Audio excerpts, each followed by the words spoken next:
La religion peut être définie comme la croyance en Dieu, ou en des dieux qui peuvent être adorés, qui s'expriment habituellement dans des règles et des rituels, ou tout système spécifique de croyance d'adoration, englobant souvent l'adhésion à un code moral.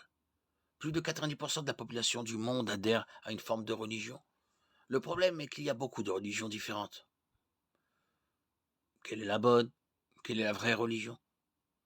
Les deux ingrédients les plus courants des religions sont les règles et les rites. Certaines religions ne sont en fait rien de plus qu'une liste de choses à faire et à ne pas faire pour être considéré comme un fidèle de la religion en question, donc en règle avec le Dieu de cette religion.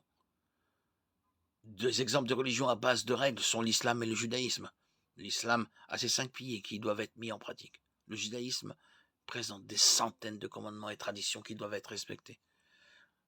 Ces deux religions prétendent, dans une certaine mesure, qu'un individu obéissant à ces règles de vie sera considéré comme étant en règle avec Dieu.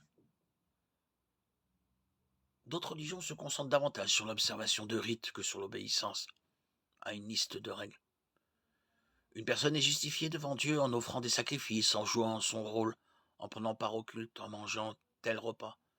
L'exemple le plus frappant d'une religion à base de rituels est le catholicisme romain qui enseigne que si une personne est baptisée en tant qu'enfant, participe à la messe, confesse ses péchés à un prêtre, offre des prières aux saints dans le ciel, reçoit l'extrême onction juste avant la mort, Dieu l'acceptera dans son ciel après sa mort.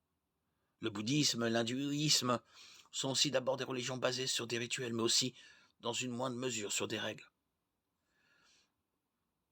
La vraie religion n'est basée ni sur des règles, ni sur des rites. Elle consiste en une relation personnelle avec Dieu. Toutes les religions disent deux choses. L'humanité est séparée de Dieu d'une manière ou d'une autre et a besoin d'être réconciliée avec lui. La fausse religion cherche à résoudre ce problème par des règles et des rites. La vraie religion le résout, reconnaissant que Dieu seul pouvait réparer cette séparation, et c'est ce qu'il a fait. La vraie religion reconnaît les vérités suivantes. Nous avons tous péché et sommes donc séparés de Dieu. Romains 3, 23. Si le péché n'est pas réparé, sa juste punition est la mort et la séparation éternelle est avec Dieu après la mort. Romains 6, 23. Dieu est venu en la personne de Jésus-Christ et est mort à notre place, prenant sur lui la punition que nous méritions. Il est aussi ressuscité pour démontrer que sa mort était un sacrifice suffisant. Romains 5, 8. 1 Corinthiens 15, 3, 4. 2 Corinthiens 5, 21. Si nous acceptons Jésus comme sauveur et croyons à sa mort pour nos péchés, nous serons pardonnés, sauvés, rachetés, réconciliés avec Dieu et justifiés. Jean 3, 16. Romains 10, 9, 10.